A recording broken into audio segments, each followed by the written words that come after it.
새벽기도에 나오신 여러분들을 주님의 이름으로 환영하고 또 축복합니다. 함께 샘물의 기도로 하나님께 기도하도록 하겠습니다. 먼저 주님의 이름을 높여드립니다. 주의 성도들아 여호와를 찬송하며 그의 거룩함을 기억하며 감사하라. 아멘. 존귀하신 하나님 아버지, 지혜와 의로움과 거룩함과 구원함이 되시는 주님의 이름을 찬송합니다. 우리를 예수님의 보혈로 정결케 하시고 성령으로 새롭게 하시며 오늘도 은혜로 동행해 주시는 주님을 찬양합니다. 예배를 위해 기도합니다. 하나님은 영이시니 예배하는 자가 영과 진리로 예배할지니라. 아멘. 우리의 예배를 받으시기에 합당하신 하나님 아버지, 샘물의 예배가 주님을 영화롭게 하며 기쁘시게 하는 예배 되게 하옵소서. 예배 가운데 말씀과 성령으로 충만히 임재해 주시고 우리 몸을 하나님께서 기뻐하시는 거룩한 산제물로 올려드리게 하옵소서. 목장과 목자들을 위해 기도합니다. 너희의 믿음의 역사와 사랑의 수고와 우리 주 예수 그리스도에 대한 소망의 인내를 우리 하나님 아버지 앞에서 끊임없이 기억함이니. 아멘. 우리의 참 목자 되신 하나님 아버지, 샘물의 목장들과 목자들을 기억하여 주옵소서. 영혼을 사랑으로 돌보고 섬길 때에 영적 변화와 성장, 회복의 은혜를 부어 주옵소서. 하늘의 위로와 상급을 바라보면서 오늘도 예수의 사람을 남기는 귀한 목장들 되게 하옵소서. 다음 세대와 환우들을 위해 기도합니다. 성령으로 말미암아 너희 속 사람을 능력으로 강건하게 하시오며 믿음으로 말미암아 그리스도께서 너희 마음에 계시게 하시옵고. 아멘. 은혜가 풍성하신 하나님 아버지, 샘물의 다음 세대와 청년들에게 성령과 믿음을 더해 주시고 그들의 학업, 진로, 취업과 결혼을 위해 축복하여 주옵소서. 병상의 환우들을 긍휼히 여기사 굳센 믿음과 평안, 회복의 은혜를 주옵소서. 나라와 선교를 위해 기도합니다. 내 백성이 그들의 악한 길에서 떠나 스스로 낮추고 기도하여 내 얼굴을 찾으면 내가 하늘에서 듣고 그들의 죄를 사하고 그들의 땅을 고칠지라. 아멘. 거룩하신 하나님 아버지, 이 땅의 죄악과 패역을 용서하여 주옵소서. 주의 얼굴을 구하오니 코로나19로 신음하는 이 땅을 불쌍히 여기시고 회복시켜 주옵소서. 코로나 상황 속에서도 선교사님들의 가정과 사역을 축복해 주시고 영육의 건강을 지켜 주옵소서. 오늘도 샘물의 성도들을 은혜로 돌봐주시고 주님과 깊이 동행하는 복된 하루가 되게 하옵소서. 예수님의 이름으로 기도드립니다. 아멘. 오늘 우리에게 주시는 하나님의 말씀은 예레미야 51장 1절에서 14절까지의 말씀입니다. 저와 여러분이 교독해서 읽도록 하겠습니다. 여호와께서 이와 같이 말씀하시되 보라, 내가 멸망시키는 자의 심령을 부추겨 바벨론을 치고 또 나를 대적하는 자 중에 있는 죄를 치되 내가 타국인을 바벨론에 보내어 키질하여 그의 땅을 비게 하리니 재난의 날에 그를 애워싸고 치리로다. 활을 당기는 자를 향하여 갑옷을 입고 일어선 자를 향하여 쏘는 자는 그의 활을 당길 것이라. 그의 장정들을 불쌍히 여기지 말며 그의 군대를 전멸시켜라. 무리가 갈대아 사람의 땅에서 죽임을 당하여 엎드러질 것이요 관통상을 당한 자가 거리에 있으리라. 이스라엘과 유다가 이스라엘의 거룩하신 이를 거역함으로 죄가가 땅에 가득하나 그의 하나님 만군의 여호와에게 버림받은 호라비는 아니니라. 바벨론 가운데서 도망하여 나와서 각기 생명을 구원하고 그의 죄악으로 말미암아 끊어짐을 보지 말지어다. 이는 여호와의 보복의 때니 그에게 보복하시리라.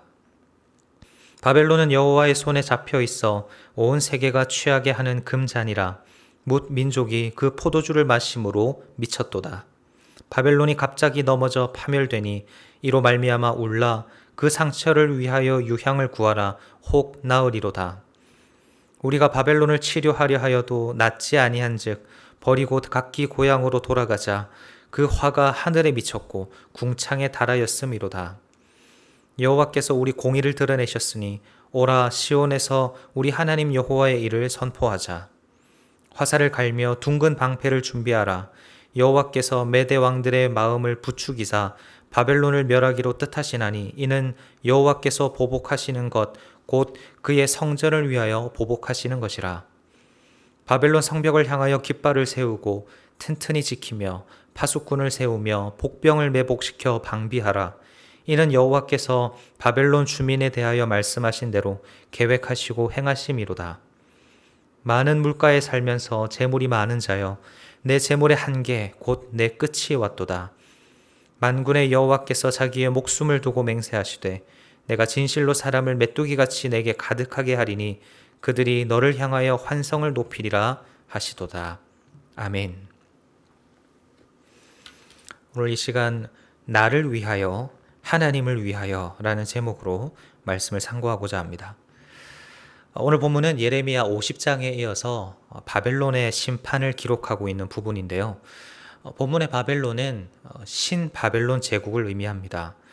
나보폴라사르 왕으로부터 벨사살 왕에 이르기까지 86년이라는 짧은 기간 동안 유지되었던, 어떻게 보면 참 초라하고 금방 나라가 멸망해 버린 듯한 그런 모습을 가지고 있는 나라입니다. 그러나 사실은 그렇지 않죠. 이 신바벨론 제국이 중근동 역사와 특히 유다와 이스라엘에 미친 영향은 참 어마어마하다라고 할 수 있습니다. 나라는 비록 단명하였지만 이 기간 동안 중근동 최고의 제국을 설립하였고, 역대 그 어느 나라나 왕조도 바벨론 제국만큼 막강한 세력으로 이 중근동 지방에 영향력을 미친 나라가 없다라고 평가할 만큼 정말 대단한 나라였습니다. 그런데 오늘 본문을 보면 이런 바벨론의 두 모습이 잘 나타나고 있는데요. 한 면은 바벨론의 영광과 영화로움, 번영, 이러한 모습이고, 또 다른 한 모습은 바벨론의 초라함과 비참함입니다. 먼저 오늘 본문 7절을 보면 바벨론을 가리켜 온 세계가 취하게 하는 금잔이라고 표현합니다. 금잔이라는 단어에서도 알 수 있듯이 이 표현은 바벨론의 부유함과 강함을 의미하는 단어입니다. 더구나 이 금잔 안에 있는 포도주로 온 세계를 취하게 할 만큼 그들의 권세와 세력 그리고 영향력은 실로 어마어마했습니다.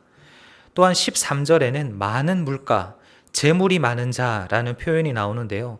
이 표현은 바벨론이 유프라테스 강을 중심으로 한 비옥한 땅에서 그 나라의 부와 강함을 축적시켜 왔다라는 것을 의미합니다. 실제로 약 2700km에 달하는 이 유프라테스 강을 중심으로 이것을 이용하여 식수와 또 농업용 용수, 그리고 전쟁 시에는 적군을 막아내는 보호막으로 이 강을 사용했던 바벨론은 당대 최고의 제국으로 성장하는 데 있어서 부족함이 없었습니다. 이처럼 바벨론은 앞서 말씀드린 바와 같이 당대 최고의 제국이라고 해도 부족함이 없었던 참 실로 대단한 나라였습니다. 그런데 반대로 이처럼 대단한 나라의 멸망과 심판이 예언되는데 앞서 말씀드린 이런 화려하고 영화로운 나라의 모습이 전혀 떠오르지 않을 정도로 참 비참하고도 참혹한 그런 모습이 묘사가 되고 있습니다. 2절을 보니까 바벨론을 키질할 것이다 이렇게 되어 있는데요. 여러분 키질이 뭔지 아시죠? 타작된 곡식을 이 알곡과 겨로 분리시키기 위해서 이 키라는 도구를 이용해서 떠는 것을 말합니다. 키질을 하면 겨가 바람에 날려서 흩어져 날아가 버리고 마는데요. 이처럼 하나님께서 바벨론을 흩어버리시겠다라는 의미로 이 키질이라는 단어가 사용됩니다. 그래서 그 땅이 비어버리는 거죠. 3절과 4절 그리고 8절에서도 참 처참한 바벨론의 최후를 기록하고 있고 9절에서는 치료하려고 해도 낫지 않는 그런 소망이 없는 바벨론의 모습을 기록하고 있습니다. 여러분 참 흥미롭지 않습니까? 채 100년도 되지 않는 그런 역사를 가진 한 나라가 이렇게 찬란하고 화려한 모습을 가졌다가도 또 어느샌가 소망 없는 그런 나라가 되어서 파멸해버리는 이 모습이 참 신기합니다. 그런데 왜 하나님께서 이 나라를 그 짧은 시간 동안 이렇게 흥하게 하셨다가 도로 망하게 하셨을까요? 왜 하나님께서 바벨론이라는 한 나라의 역사를 이리도 짧은 시간 안에 흔드시는 걸까요? 본문에서 두 가지 이유를 발견할 수 있는데요.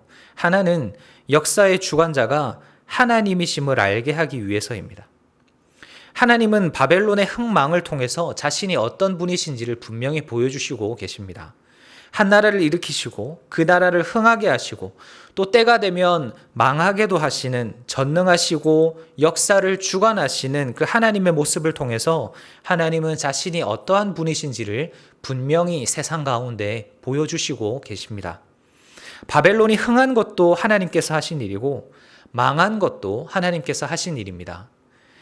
아까 읽었던 본문 7절에 바벨론은 여호와의 손에 잡혀 있어 온 세계가 취하게 하는 금잔이라 이렇게 기록되어 있습니다. 바벨론은 금잔이었지만 누구의 손에 붙잡혀 있습니까? 하나님의 손에 붙잡혀 있습니다. 하나님께서 사용하셔서 그를 부하게 하셨고 강하게 하셨고 온 세상을 취하게 하셨습니다. 또한 오늘 본문 전반적으로 바벨론을 멸망시키시는 이 주체가 누구십니까? 바로 하나님이십니다. 내가 바벨론을 멸망시키겠다. 하나님께서 이렇게 말씀하시고 계십니다. 심지어 14절에서는 하나님께서 자기 목숨을 두고 맹세하실 정도로 내가 반드시 바벨론을 멸망시키겠다. 이렇게 말씀하시고 계십니다. 그렇기 때문에 우리는 바벨론의 흥망을 기억하면서 역사의 주인이 우리 하나님이심을 분명히 기억해야 합니다. 그런데 또 한 가지 바벨론이 이렇게 된 이유가 있습니다. 그것은 바로 이스라엘을 위해서입니다. 하나님은 바로 이스라엘을 위해서 바벨론을 강하게 하셨고 또 동시에 이스라엘을 위해서 바벨론을 망하게 하셨습니다. 앞서 살펴보았듯이 바벨론은 하나님의 손에 쥐어진 금잔이었습니다. 그래서 온 세계가 이들로 인해 취하고 멸망을 당했는데요. 거기에 이스라엘이 포함이 되어 있습니다. 5절 말씀처럼 이스라엘은 하나님을 거역했기 때문에 이 죄악이 온 땅에 가득할 정도로 참 패악한 민족이었습니다. 그래서 하나님은 바벨론을 통해서 이스라엘을 징계하시죠. 그러나 이스라엘은 5절 하반절 표현처럼 버림받은 호라비는 아니었습니다. 비록 바벨론에 의해 멸망을 당하고 비참한 상황에 처해 있기는 했지만 하나님은 이스라엘을 버리지 않으셨다라는 겁니다. 오히려 하나님은 10절을 보면 이스라엘의 공의를 드러내십니다. 여기서 이스라엘의 공의라는 것은 이스라엘이 의로운 일을 했다라는 것이 아닙니다. 예레미야 50장 20절에 근거한 의로움인데요. 이렇게 기록되어 있습니다. 여호와의 말씀이니라 그날 그때에는 이스라엘의 죄악을 찾을지라도 없겠고 유다의 죄를 찾을지라도 찾아내지 못하리니 이는 내가 남긴 자를 용서할 것임이라. 이스라엘이 이제는 더 이상 죄악을 찾을 수 없는 의인이 된 것은 그들이 의로운 일을 했기 때문이 아니라 하나님께서 용서하셨기 때문입니다. 이 하나님의 용서를 궁극적으로 실현해내기 위해서 하나님은 바벨론을 멸망시키셨고 포로 생활을 하고 있던 이 이스라엘 민족들을 다시 가나안 땅으로 돌아오게 하셨습니다. 역사적으로 보면 한 나라가 등장했다가 금방 사라져버린 수많은 사건들 중 하나로 여겨지기가 쉽지만 그 역사의 이면을 보면 하나님께서 하나님의 백성 이스라엘을 위해서 이스라엘을 징계하시고 다시 회복시키시기 위해서 한 나라 한 민족을 사용하셨음을 보게 됩니다. 우리는 쉽게 알아채지 못할 그 하나님의 크고 놀라우신 뜻이 바벨론과 이스라엘 역사 속에 흐르고 있었다라는 것입니다. 사랑하는 성도님 여러분, 그렇기 때문에 우리는 우리의 현실도 이러한 관점에서 바라볼 필요가 있습니다. 바벨론과 이스라엘의 역사뿐만 아니라 우리의 역사도 하나님께서 주관하시고 또 다스리고 계신다라는 것을 확신해야 합니다. 한 나라를 일으키시고 또한 망하게 하시면서 인류 역사를 주관하고 계시는 그 하나님이 지금 내 삶도 또한 이 나라도 이 세상도 다스리시고 주관하고 계심을 확신해야 합니다. 때로는 우리가 이 사실에 대해서 의구심을 가질 때가 있죠. 도대체 하나님은 어디에 계시는가? 시대가, 사회가 이렇게 흘러가고 있는데 하나님은 도대체 무엇을 하고 계시는가? 그러나 우리 눈에 보이지 않는다고 해서 하나님의 다스리심이 존재하지 않는 것은 아닙니다. 우리가 느끼지 못한다고 해서 하나님의 섭리가 존재하지 않는 것이 아닙니다. 이러한 시대적 상황도 이러한 시대적 흐름도 하나님의 손 안에 있음을 확신하시기를 바랍니다. 그리고 무엇보다도 이 모든 하나님의 섭리가 우리를 향해 있음을 기억하시기를 바랍니다. 하나님은 하나님의 백성에게 관심이 있으십니다. 하나님의 시선은 늘 하나님의 자녀를 향해 있습니다. 하나님은 우리를 회복시키시고 또 우리를 일으키시기 위해서 또 때로는 죄로 물든 우리를 징계하셔서 우리의 죄를 깨닫게 하시기 위해서 이 시대와 사회를 사용하고 계십니다. 이를 통해서 하나님은 우리의 공의를 드러내실 것이고 더 나아가 그 공의를 주신 하나님의 사랑과 긍휼을 온 세상에 나타내실 것입니다. 그렇다면 우리가 살아가야 할 삶의 방식은 어떠할까요? 간단하게 두 가지만 살펴보면 먼저 첫째로 하나님을 절대적으로 신뢰하시기를 바랍니다. 지금은 우리가 바벨론과 이스라엘의 역사를 바라보면서 그래, 하나님께서 이스라엘의 역사에 간섭하시고 이스라엘을 지켜주셨지, 이렇게 말할 수 있습니다. 왜냐하면 이미 시간이 오래 지나서 그 모든 것이 다 드러났기 때문입니다. 그러나 그때 당시에 이스라엘 백성들에게는 어떤 느낌이었을까요? 바벨론의 포로로 끌려가면서 절망감에 사로잡혔을 수도 있고 하나님의 성전이 무너지는 것을 보면서 하나님을 원망했을 수도 있습니다. 그러나 그곳에는 하나님의 뜻이 있었고 하나님의 역사하심이 있었다라는 것을 우리는 분명히 잘 알고 있습니다. 이제는 그 믿음을 우리에게 적용하게 되기를 바랍니다. 지금 내 삶을 주관하시는 하나님을 절대적으로 신뢰하면서 때로는 나에게 찾아오는 이 시대 가운데 찾아오는 어려움이 있다 할지라도 그 어려움의 이면에 하나님의 섭리와 다스리심이 있다는 것을 믿으시기를 바랍니다. 선하신 하나님께서 우리의 삶을 선하게 인도해 주실 것입니다. 또한 두 번째로 이 사실을 증거하며 사시기를 바랍니다. 10절 하반절입니다. 오라 시온에서 우리 하나님 여호와의 일을 선포하자. 이처럼 하나님의 다스리심을 받고 더 나아가 하나님의 용서를 받은 우리는 우리의 삶 가운데서 하나님 아버지의 일을 선포하며 살아가야 합니다. 하나님의 일이 무엇입니까? 본문에서 드러난 하나님의 일은 하나님의 백성을 의롭게 하시고 하나님의 대적들을 심판하시는 것입니다. 이것을 두 글자로 요약하면 복음이라고 할 수 있습니다. 우리는 이 복음을 전해야 합니다. 하나님께서 하나님의 백성들을 의롭게 하시고 구원해 주신다라는 이 복음. 하나님을 대적하는 자에게는 피하지 못할 심판이 있다라는 이 두려운 복음을 우리는 우리의 삶을 통해서 세상 가운데 전하는 자가 되어야 합니다. 직접적으로 말로 복음을 전해도 좋고 주일마다 듣고 있는 로마서 말씀처럼 우리의 삶으로 전해도 좋고 어떤 방식으로든 우리가 믿는 하나님과 이 하나님의 복음을 전하는 삶을 살아가야 합니다.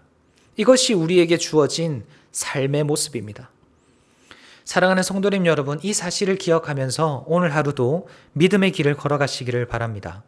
어떤 일이 일어난다 할지라도 무슨 상황에 처한다 할지라도 여전히 우리의 삶을 다스리시고 지키시는 하나님, 이스라엘을 위하셨던 하나님이 지금 나를 위하시고 내 삶을 지키시고 계심을 믿고 믿음 흔들리지 말고 힘을 내시고 용기를 얻으시기를 바랍니다. 그리고 우리의 입술을 통해 우리의 삶을 통해 하나님의 일을 선포하며 하나님의 복음을 증거하는 삶을 사시기를 바랍니다. 그것이 오늘 본문을 주신 하나님의 뜻인 줄을 믿습니다. 제가 이러한 차원에서 오늘 본문을 나를 위하여, 하나님을 위하여 라고 지어봤는데요. 하나님께서 나를 위하여 일하시고 계시듯이 우리도 하나님을 위하여 살아가게 되기를 바랍니다. 하나님이 나를 위하여 살아가고 계시듯이 우리도 하나님을 위하여 살아가게 되기를 바랍니다. 오늘 하루의 삶이 그런 삶이 되기를 주님의 이름으로 축원합니다. 함께 말씀을 생각하면서 기도하실 때 하나님, 나의 삶이 하나님을 위한 삶이 되게 하시고 하나님의 복음을 전하는 삶이 되게 하여 주시옵소서. 함께 말씀을 생각하며 기도하겠습니다.